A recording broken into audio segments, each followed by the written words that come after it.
All right, my clock is showing noon Pacific time, so we'll kick off this webinar. Thank you so much to everyone who's joined us today to talk more about the Fire Adapted Communities Pathways Tool. We're really excited to be sharing this tool with practitioners and folks out there who are working on community-based wildfire resilience. We've been working on this tool and some of the foundational research and information to build this tool for many years. And so we're really excited to see this out in the world and getting use. So thanks for joining us today to learn more about this tool and how it could be useful to you.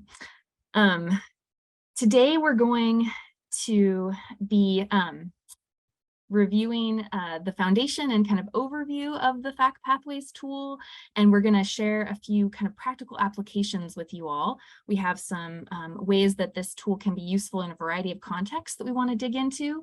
We'll have some time for questions, and then we are going to have some breakout rooms so we can dig even further into how you might be able to utilize this tool in your own fire resilience work. So we hope folks stick around for that breakout, and we're again really excited to share more about this tool with you.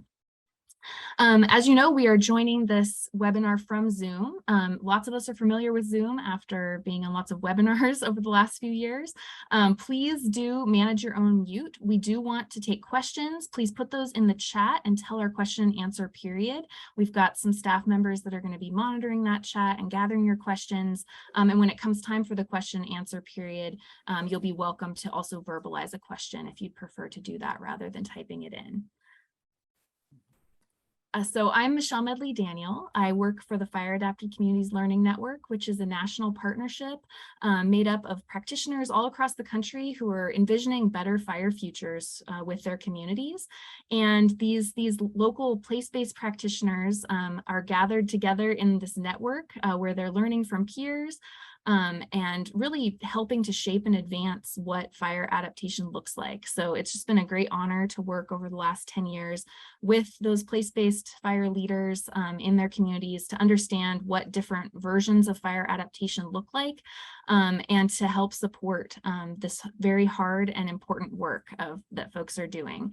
So that's a little bit about who I am. I've been honored to work on this specific project with my colleagues Travis Paveglio and Annie Schmidt, and I'm going to turn things over to them to introduce themselves, and then we'll get into the foundation of this tool.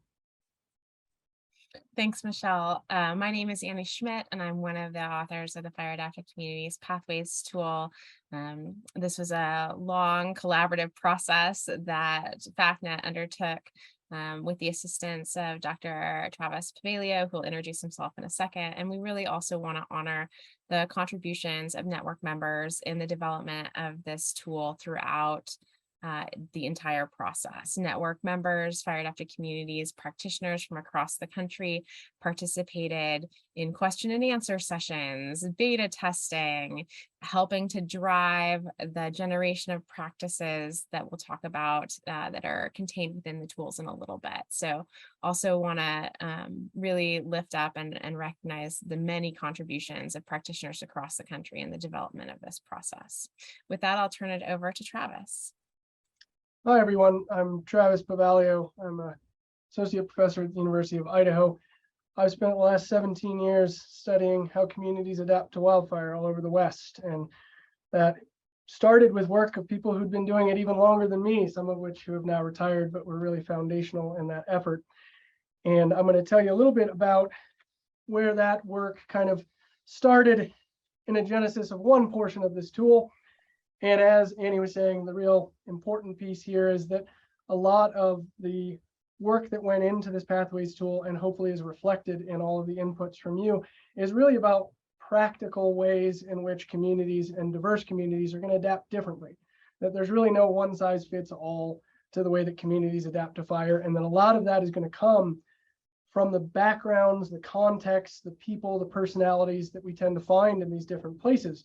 And that finding a way to meet people in the middle when it comes to that and actually come up with strategies that are going to better fit their local circumstances was something that our research very early on started to identify. And I won't get into all the detail, and there are certainly some citations or papers if you're interested, but we started with this very fundamental question after going to different communities, maybe after a fire and seeing their recovery, or before a fire and looking at the ways they might plan differently for evacuation, that there was going to need to be these different options. And we wanted to understand why and how you could actually empower those communities to be adapting in the ways that are going to be best suited to them, and also how agency members or people who are facilitating that can better partner with them.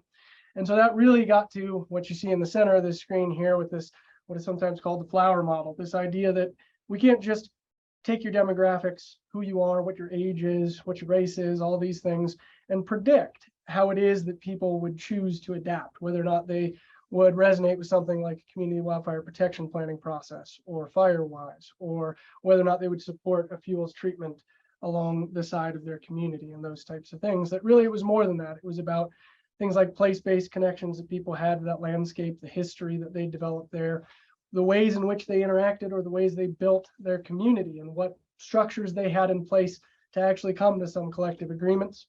And also their ability to access all of the information that's always coming out from the scientific world and from practitioners. That's really about how can we take this information and make it relevant for us. And so that's why you see 4 lobes in the middle there. We've over the years gone to many different places where we were trying to understand these backgrounds and came up with a number of characteristics that we think in the combination in the center there where it says adaptive capacity really help better explain that. From that, we started doing more case studies, and we actually developed what you'll hear from Annie talk about in a little bit, the community archetypes, which are really supposed to be these starting points of wayfinding to say that, yes, there are a lot of diversity out there of people who are at risk from fire, but there might be large categories of very fuzzy kind of boxes that people could say, I'm a little bit more like these communities than others, and that we could start to actually understand and look at what practices are going to be most effective for those different people. We call those pathways to fire adaptation. That is where that pathways comes from. It's really about the combination of programs, policies, incentives, messaging, and everything else that's going to combine to actually help people take that ownership and move forward with their own adaptation process, which I've always described as a choose your own adventure story. So fire adapted communities does something very similar. And I've always talked with these folks and said, you know, we're really on the same wavelength, me from the research side, you from the very practical practitioner side. And we got to talking and said, well, we need to make these two things come together and find a way that we could somehow create something that would be helpful and useful for people in that process. And so this tool and a lot of spending time on Mural and other things results in what you're going to be seeing in a little bit and hopefully having a lot of questions about. But this tool does some fundamental things that really help people walk through the process of thinking about fire adaptation and what it means to actually perform that and make some progress in it in their local space and in the communities that matter to them, because you know them better than we do. And so we want to help facilitate that process by giving you something that helps you articulate the logic behind it. So this tool allows you to create a community description to define who it is you're working with and how and why that's important. It uses those archetypes as just a starting point, because sometimes it can be overwhelming in approaching all of the different options, that maybe you could start to look at places that are a little similar to you, or look at past lessons and say, that might be something that would be useful for us to try, or that's been useful in other places and therefore might be applicable to us. From that, we have these tailored suggestions of all these different practices that these different communities have used, or that we've seen through research and practice that they might be more effective in some contexts than others. So not reinventing the wheel, but giving you a wheel that then you can put your own mark on. And then there's a process for prioritizing which steps might be most important and which steps you might want to take first that'll lead to some of those larger wins or progress down the road when it comes to whatever it is that you find are the most important strategies for you to undertake when adapting to fire. So the point behind this is it's flexible. This is really about a back and forth. This is really about giving you some tools to be able to make your own choices and for us to help with that process. It gets to the very tricky question that starts this, which is what constitutes community? And there's a lot of different definitions out there. For many years, as long as I've been doing research, this has been an essential question for me. If we really want to look at that idea of community, I'm talking about what gets people to work together, collective action, what gives them a common set of values or understandings about fire and their environment, that they're willing to work together. that is the key thing to me when it comes to fire adapted communities, and which is borne out from learning from all of you, some of which I've interviewed and others over the years. That's what I learned from all of you, that it's not as important to just put a point on the map or a polygon. It's more important to really think about community in a deep way. And so you'll see in the tool that we actually spend quite a bit of time giving some guidance on what that might entail, and then having you think as a group through what that community actually is and where it might grow into being. And so we have these 4 main points, of which there's more detail in the tool itself. But things to think about is community, in our sense, is really, it's emergent. It is not something that you just pick and say, oh, it's a fire district, or oh, it's a municipal area. That it's really about the ways people are currently interacting, the ways they can marshal their collective resources or come to a common agreement and actually find some way to work together. And it's okay if that community is small at the moment. It will have possibly a geographical space to it, but it can grow over time. And so it's important to be realistic about that. And that gets to that second point, that size and scale of community is variable. Sometimes I'm looking at a whole mountain front of people who consider themselves a community, and they actually work together, and they have networks, and they have common values, and they can bring their resources together. Other times it's a very small set of people along one road, or maybe it's a subdivision on the outskirts of the city. You shouldn't necessarily feel hemmed into picking any of those things. It should be what actually is important and matters to you right now. Not everyone in the community has to be the same. We tend to try to think of this idea that, okay, everyone has the same demographics or the same income or these things, that somehow that's a community. That's lazy science, in my opinion. Really what we want to get at here is that a community is that ability of people to bring together their different cultural perspectives or their different resources together and actually care about a place and the future of its environment and where fire fits into it. And for this reason, communities don't have official boundaries. It's okay if they're fuzzy to begin with. A lot of our work in fire does try to be very specific, especially with the new technologies we have, but certainly it's more important that you can have ownership over it, and for us to help you communicate that to people who may not really understand what it means to work on the ground.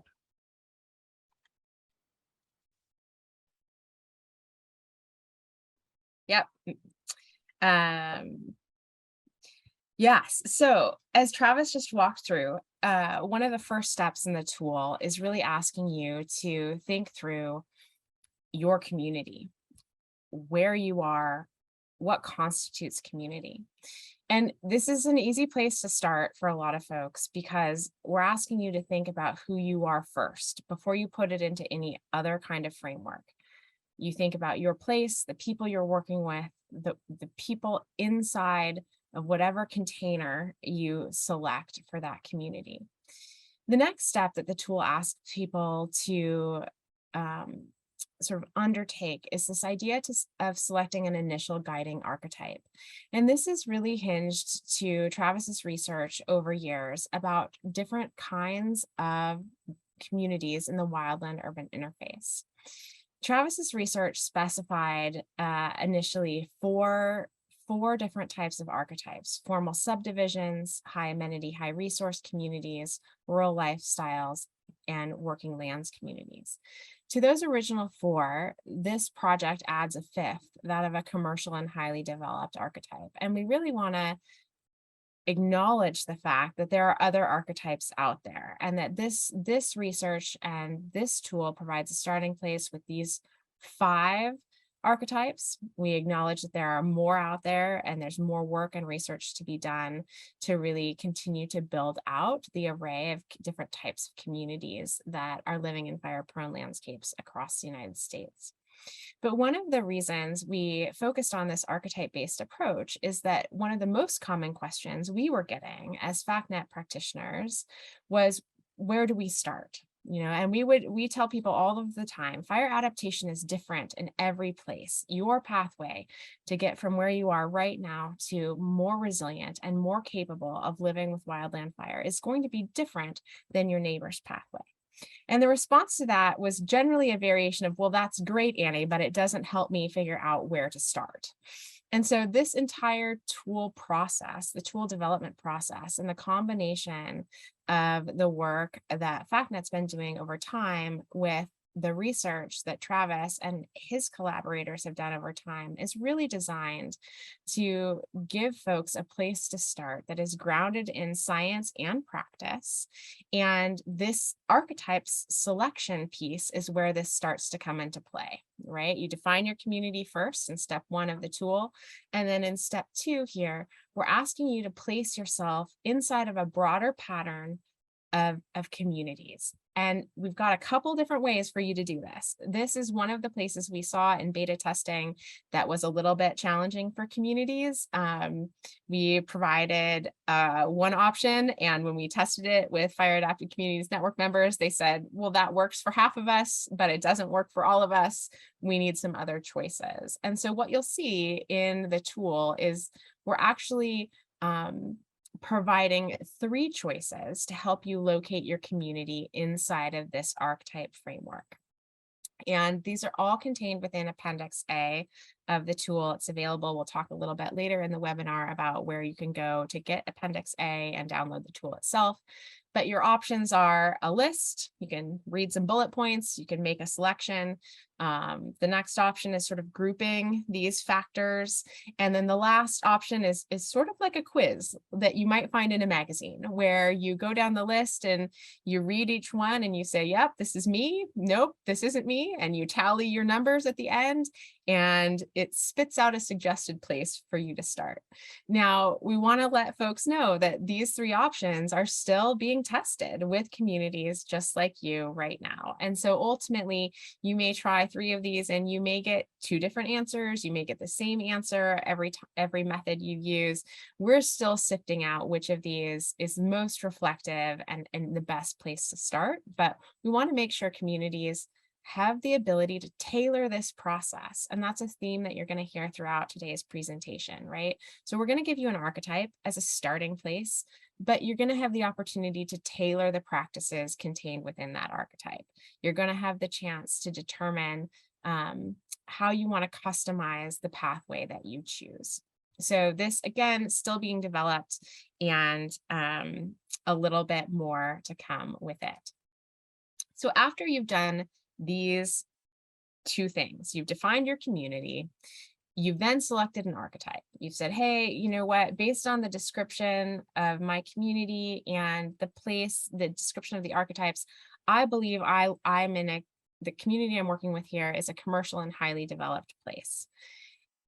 Now that starts to narrow some of your choices a little bit, or guide them. You get a tailored set of practices for that specific archetype. So every single archetype has the same categories covered inside of it. This is based on the original Fire Adapted Communities graphic, where we're looking at typical category components of fire adaptation.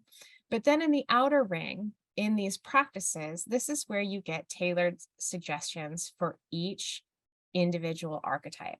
So this is all, I think we have 173 total options across 5 archetypes. So these practices are really different based on the archetype that you select. The tool provides an opportunity for you to review all of them, and we can walk you through that in a little bit as well. But the practices you see in green are customized for your place. And that is where the combination of practitioner experience and research comes together to create that list, to say this is a place to answer that fundamental question. This is the place where you just might be able to start. With that, I'm going to turn it back to Travis. Thanks. So as Annie was mentioning, and as hopefully you're seeing, the theme here is giving people options of a way to look through these different opportunities, those archetypes being a starting point. And only that, just to say there's a lot that's out there, is there a way that you can give me the next step to start thinking about those more tailored and local suggestions? But as Annie was mentioning, all of these practices that fit with these different archetypes are based on research that I've done, that my colleagues have done, or that other great work in wildfire social science has really borne out, that there are these certain ways in which certain practices are going to be more effective and more possible in conditions where people might have a certain type of values or a history with the landscape or values for that landscape, relationships with different landowners in the area, the kind of structure of the way that community is developed and the size of the parcels. It could also be their history with fire in the area. So all these things kind of combine, and we spend a lot of time trying to figure out what these differences would be. And so you can see 3 of those examples here, where we have 3 of those different archetypes: the working landscape on the right, high amenity, high resource in the middle, and the formal subdivision on the left. But if you look under each of those different aspects, and we might zoom in on one of them here, there are those 3, and we take one and we look at landscape treatments. Notice that, as Annie was saying, that little star that occurs in 2 of them means that this is something that both research and practice and all the feedback that we've gotten learning from folks like you say that these are really important places to start for those 2 archetypes that are on the right. Maybe less important in the one on the left for different reasons, but still something that you could consider. But notice within each of those, there's differences. And so in a formal subdivision, where maybe we're talking about some people who have this very defined HOA, smaller kind of parcel sizes, there's an existing structure they can work together, or maybe they see themselves as being a part of that landscape, but having a little bit of that division between it, maybe not having as much direct experience with certain agencies that might deal with large landowners, all these different things that we tend to see that define that archetype, that they're going to be looking at very different practices for landscape treatments, that really they're going to want to start small with their fuels reduction because they have less of those common lands and they have less of that ability to maybe go for those larger landscape treatments and agreements that we see in some of the other archetypes.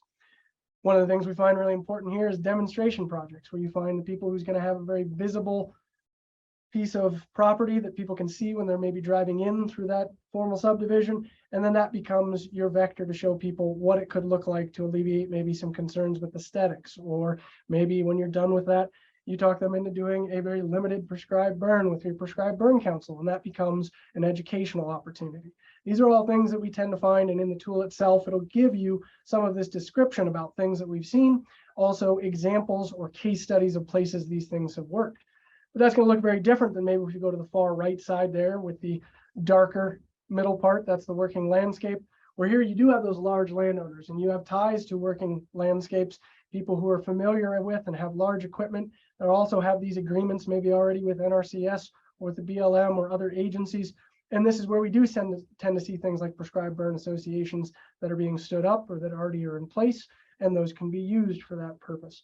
They're very much interested in active land management, of finding some way to help manage with those lands or to have some utilitarian use out of them. And that's a very important value for those communities. And so you steer into those things.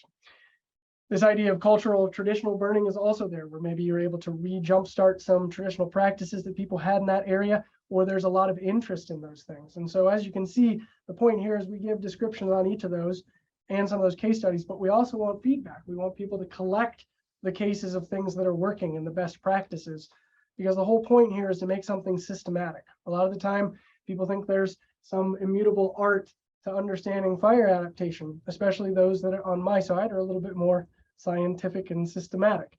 There's certainly a systematic way to also understand all of the important and great work that you all are doing. We want to give you the lattice to be able to showcase that and make it have the importance that it really does in a lot of this work. I'm going to kick it over to Michelle to talk a little bit more about the applications. Awesome. Thanks so much, Travis.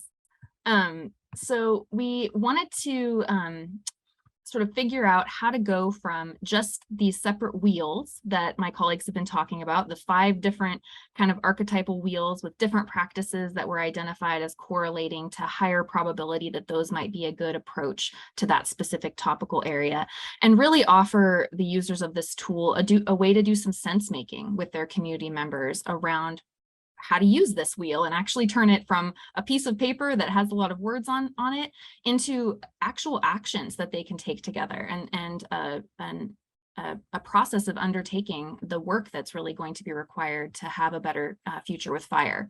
So we designed a prioritization process, and we also developed a facilitator's guide for folks who are working on implementing this tool with their communities, so that we have some just suggestions in there for folks who want to get people together and really draw out different perspectives and ideas. So this is one of the places where you're really going to have an opportunity to do that with your community members, is in doing the sense making and prioritization of your wheel. So you'll have gone through those other steps that Travis and Annie described, where you work together to describe your community, you try to figure out which archetype is most like yours, you end up with this wheel that kind of gives you a little bit of a starting roadmap, and then you're going to go through and you're actually going to have a conversation with those community members, and you're going to mark up your wheel. So we have a bunch of different icons here that are entry points into different kinds of conversations. So we're having folks put stars on things that they think are going to have the most impact in their communities. We have people putting dollar signs on activities that they think are the most well-resourced in their communities. Exclamation points where you need more resources because those things are maybe really important, but you don't yet have the resources. You're going to be able to circle things that are feasible. You're going to put question marks on places where you might be a little hazy or fuzzy on how that would apply in your community still. You're going to put hearts next to things that long-term feel really important to address in your community.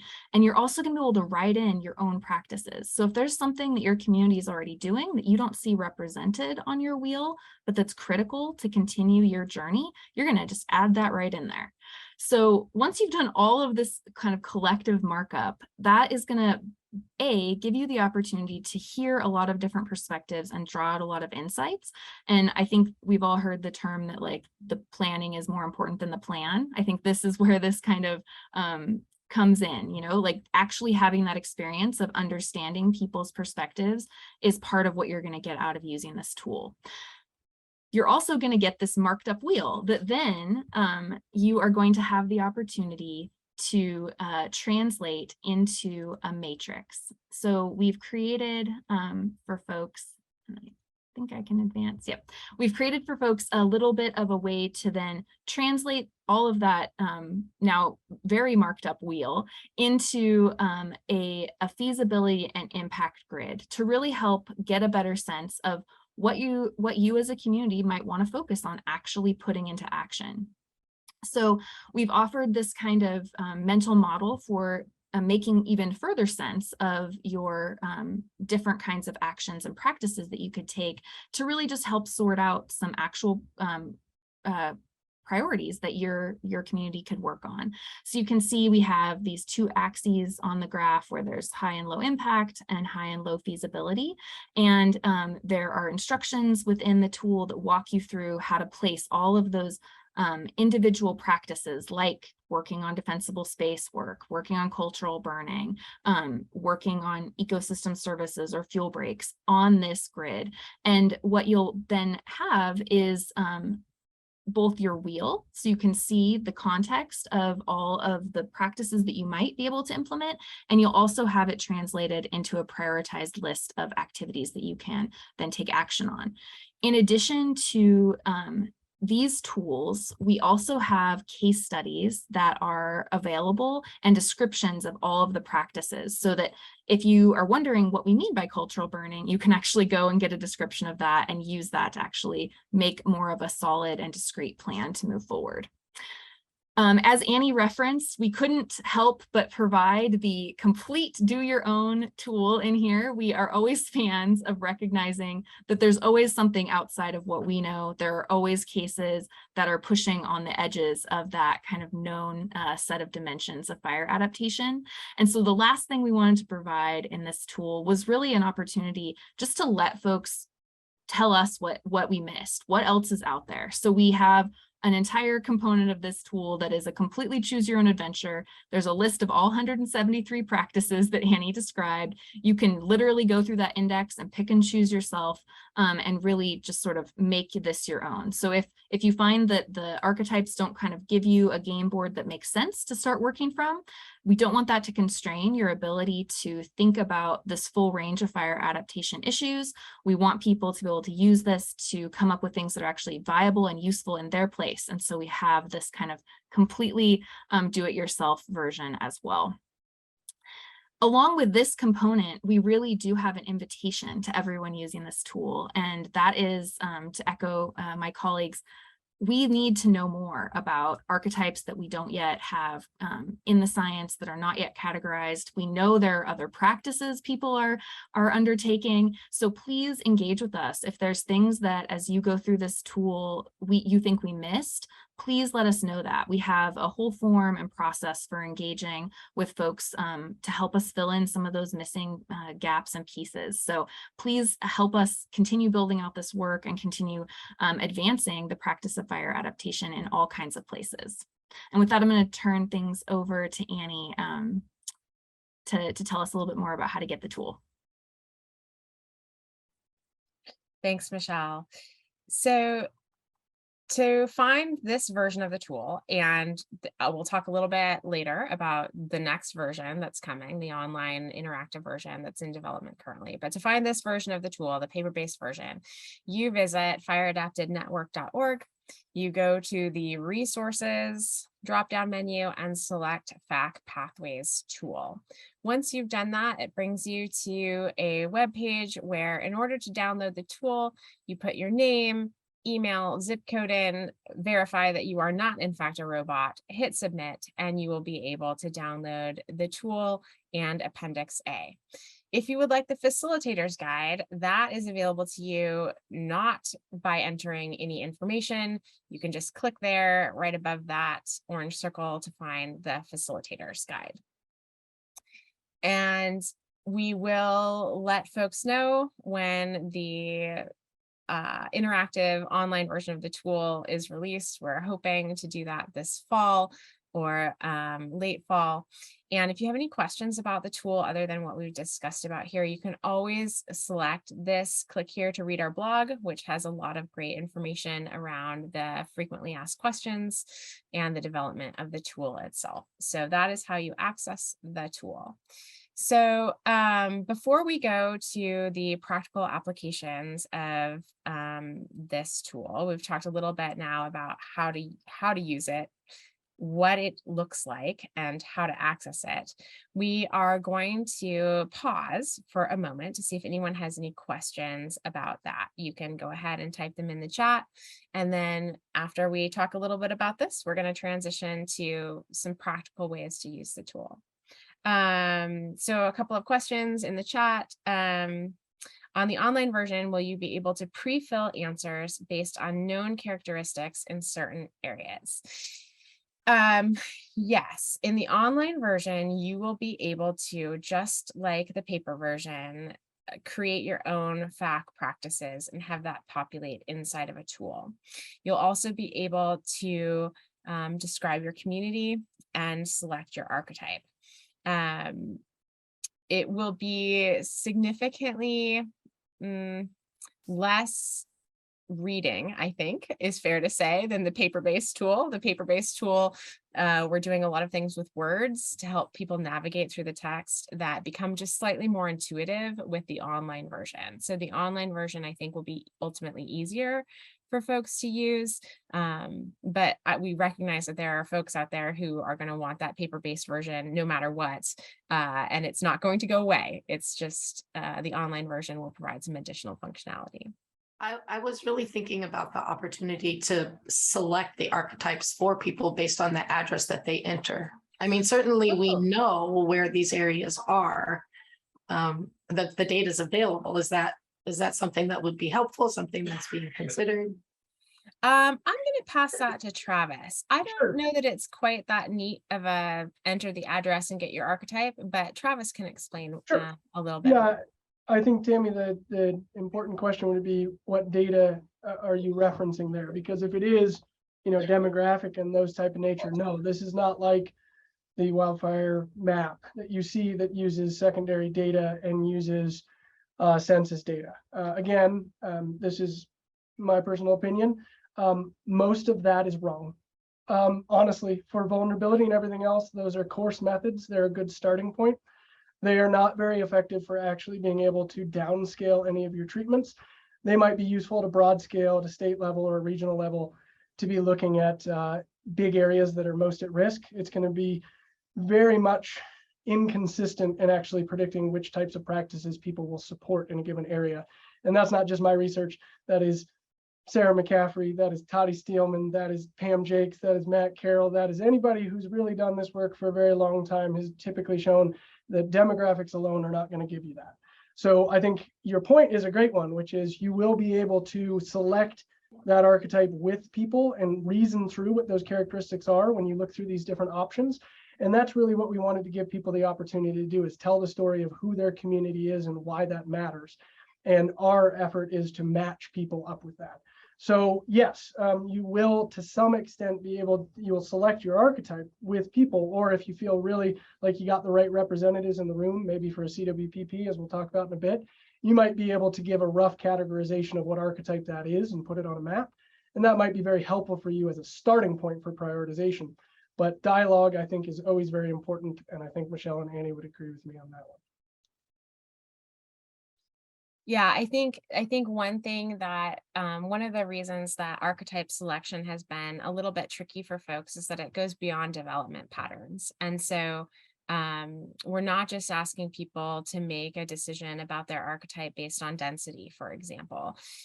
This is one of the areas that archetype selection specifically is one of the areas that has been pretty important in the tool process. And so it's one of the breakout sessions at the end of today's webinar that folks will have a chance to select from. So if you really want to understand more about archetypes and how to select the archetype that works the best for your community, that's the breakout session that you'll want to be in with Travis at the end of today's webinar. Thank you.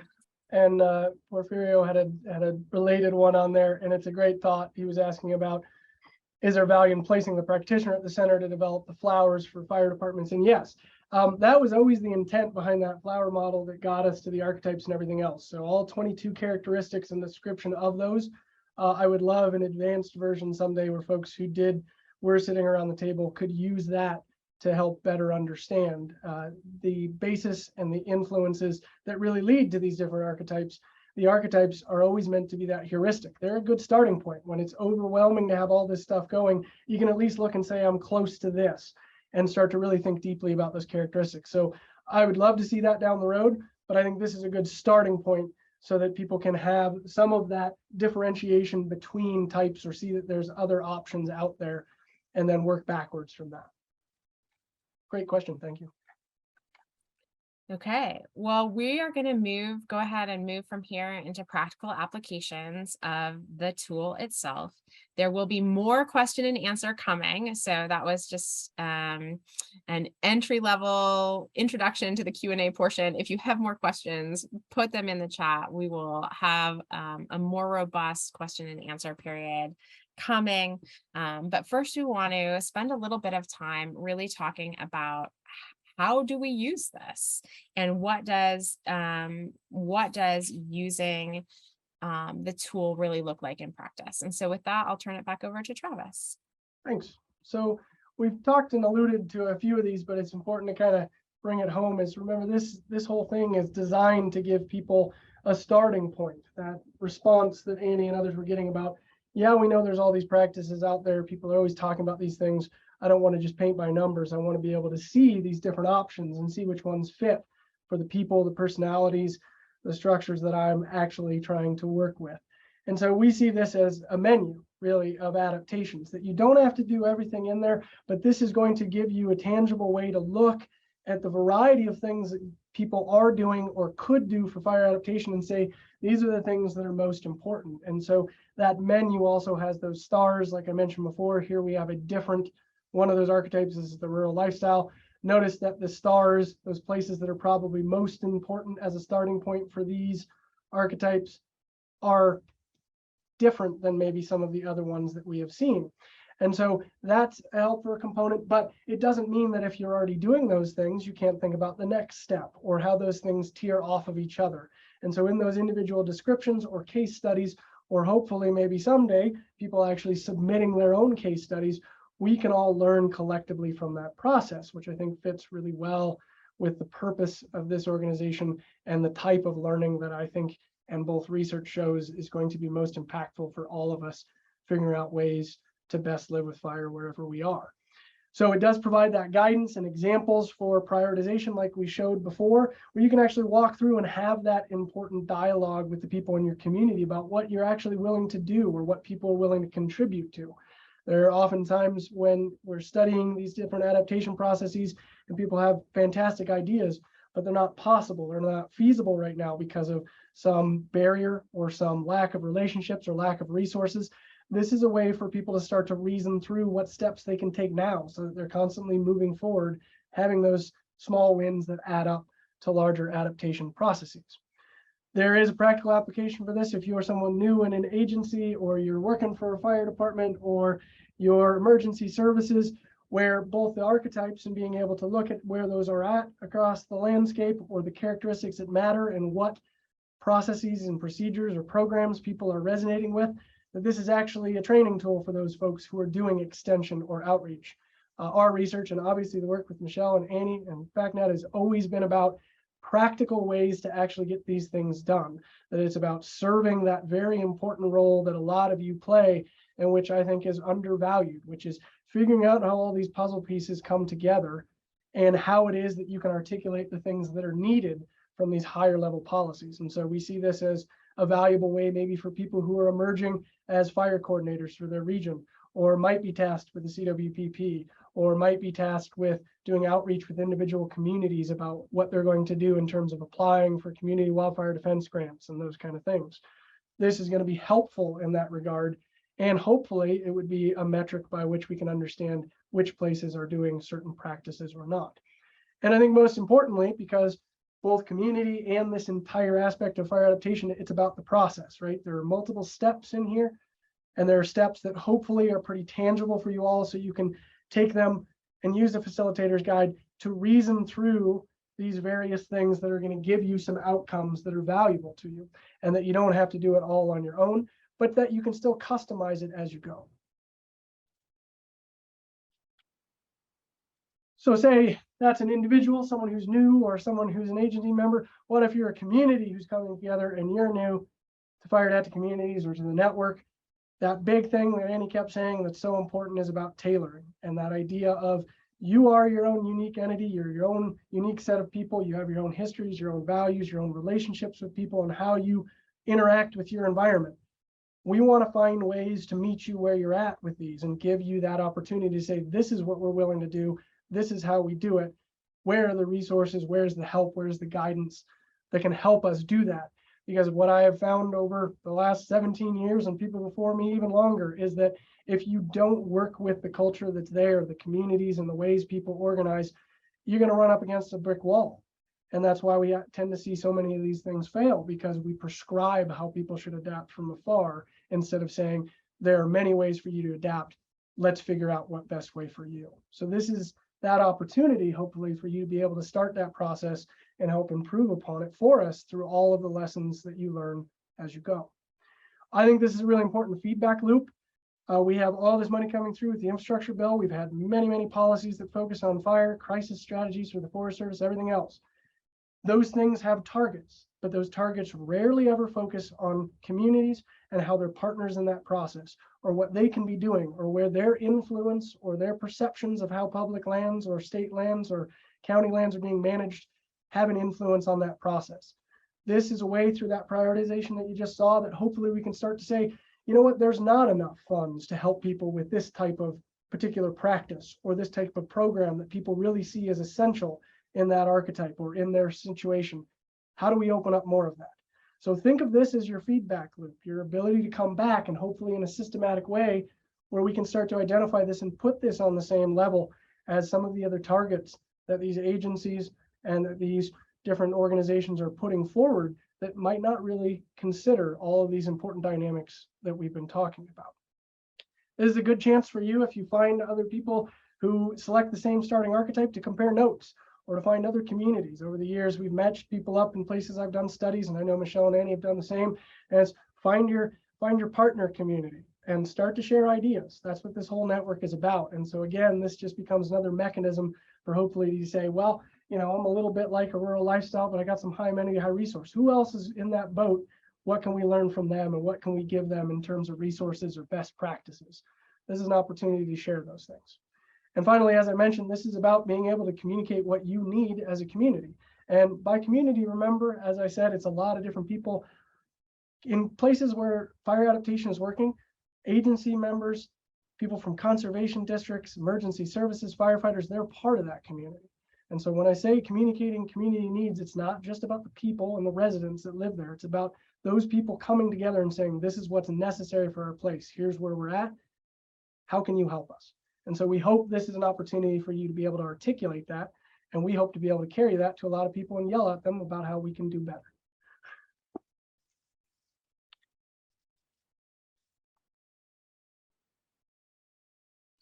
Okay, so let's talk a little bit about community wildfire protection plans. One of the questions that we saw over and over again when folks registered for this webinar was, how does this tool support our community wildfire protection plan process? And so if this is your main question, I'm going to plug breakout room number 2, where we can talk about this more in depth, but we're going to talk about it a little bit right now. So when it comes to breakout rooms, if this is what you care about, you'll want to be joining breakout room number 2. So with respect to community wildfire protection plans, community wildfire protection plans were outlined in the Healthy Forest Restoration Act of 2003. And those plans really give communities the opportunity to meaningfully engage in wildfire risk reduction in their place. There's a pretty decent body of literature about community wildfire protection plans and what works for CWPPs, some best practices for CWPPs, and how we have seen community wildfire protection plans be of the greatest benefit to their place over time has been in that shared learning. Michelle said it really well earlier when she said it's not about the plan, it's about the planning. This is very true typically in community wildfire protection plans. One of the other things that the research really highlights with respect to community wildfire protection plans is the importance of scale. And this is where, when we start to look at integrating the fire adapted Communities Pathways Tool into CWPPs, we have to have a little bit of a conversation. CWPPs are typically drawn at a pretty large scale. We see these done at the county level scale. We see these done at the fire district scale. Some are regional, some pin to or hinge to a municipal boundary, but they're typically a pretty sizable area. The Fire Adapted Communities Pathways Tool is likely to be completed at a smaller scale than the original bucket for the Community Wildfire Protection Plan. So it's important to recognize that you might have multiple archetypes represented within the scale that you select for your Community Wildfire Protection Plan. This question of scale is just really an important one because it helps us to understand how we might use the tool when we go to our CWPP development. So the collaborative process that you're undertaking through a CWPP, one of the requirements of HEFRA is that CWPPs be collaboratively developed, can be the same collaborative process you utilize in your Fire Adapted Communities Pathways tool. But you should think about that tool as generating a bank or a menu of practices that can then be used to pull from in your CWPP. You may want to prioritize based on the archetype-driven areas, or you may want to prioritize across the entire CWPP landscape, pulling from the bank that is provided to you by the archetype. So there's a lot more to say here about community wildfire protection plans and the integration with the Fire Adapted Communities Pathways Tool. This sort of screenshot of a document you see on your screen will be emailed all of you to you. It's a 2-page document that'll come to you all with the webinar recording. So that's coming to your inbox if this is what you care about. And also there is a breakout room in a few minutes to talk more about this in depth. So the big take home here is that it can be done. There are great ways to integrate fire adapted communities, Pathways Tool with CWPPs, but we've got to be mindful of the scale at which that integration occurs. And then I think there's a lot of great opportunities to use the Pathways Tool to take advantage of some framing issues that research indicates are also really critical in community wildfire protection plans. So with that, I'm going to turn it over to Michelle for the last practical application before we move into the breakout rooms. Thanks so much, Annie. So the last kind of use case that we thought about wanting to share with you all is really to think about the other end of the spectrum. So Travis started us off with folks who are newer to fire adaptation. Maybe it's an individual who's newer to this kind of field or work, or a community that's just getting started and trying to think about its fire situation and how it's going to respond.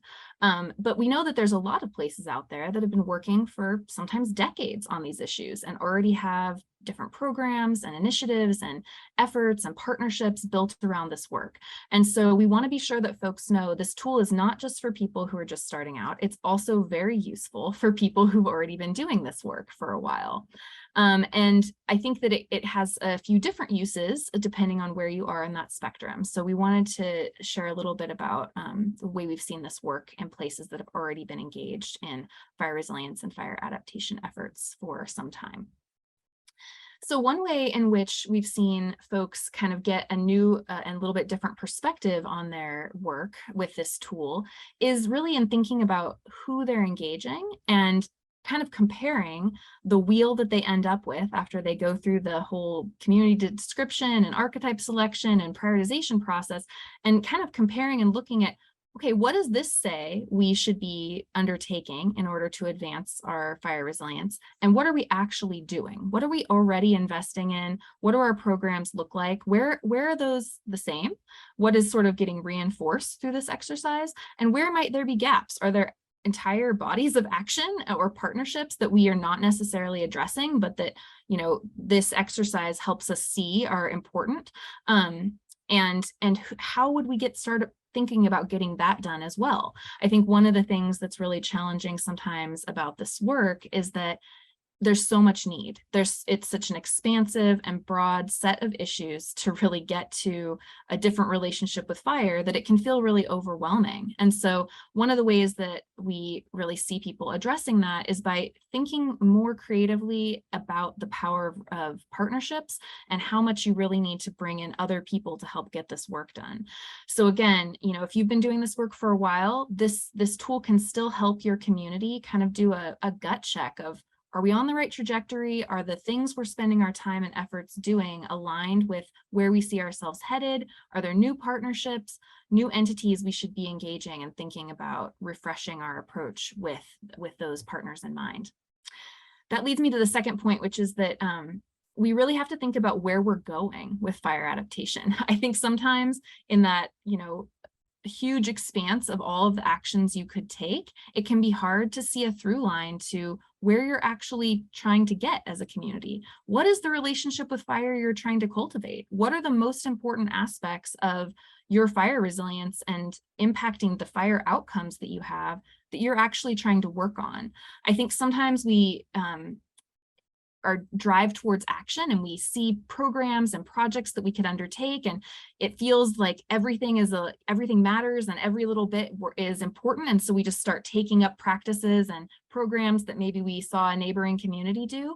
But if we don't have a through line to why that action is going to help us actually get to a different relationship with fire, we haven't done all of the thinking that really helps us be strategic in those plans. And so this is an opportunity to really talk about a shared vision and through line from where you are right now to where you actually want to be with fire, and to help understand which components of fire resilience and adaptation are going to help you get on that track, because all of those tracks look different. In some communities, restoring fire process to the landscape and having local jobs that are about fire stewardship is like the main thrust of those people's work. And in other places, figuring out how you're gonna not burn down your neighborhoods and keep an economy if a fire comes in and wipes out half of your housing stock, like that's a very different track. They're both valid and important. So it's really critical to kind of understand what your specific community's through line and new fire future that you want to help shape really is, and then use that kind of intent when you approach the tool. The last point I want to make about this kind of third practical application of looking at your work to date and kind of casting back is to understand that community is not a static concept. So communities are changing all the time. I come from a town that I have lived in since I was a child. Over the last 30 years, we have a totally different kind of economy in our community. We've been trying to reinvent ourselves a number of times. And if we had done the archetype selection at various periods throughout that history, I think we would have maybe thought we were headed in different directions. As Travis described, we're talking about designing and describing the intersection of people and place. That's what we really mean by community here. And so that can't be static, because that's something that we create together and make meaning out of by describing together. And so we just want to acknowledge that, like, even though we're asking you to choose an archetype and create an action plan and kind of move through this linear process, all of this changes. This is dynamic, it's a social process. And so you're going to need to make space for that in your plans, and returning to a planning process and returning to dialogue with your communities often is a really important part of that. So don't think that this tool is something you can complete one year and have a 10-year action plan and just fundraise for it and you're done. This is something I would really encourage people to come back to, maybe every other year, every year, just to say, are we still, what's new? What's different? Do we have a whole new industry in town? Is there a different undercurrent of where people want to be with their relationship to landscapes and fire? And just sort of gut check yourselves on where you think you're headed. So with that, we're going to take some final questions, and then as my colleagues were describing, we're going to have 3 breakout room choices so people can dive in deeper to your particular interests in this tool.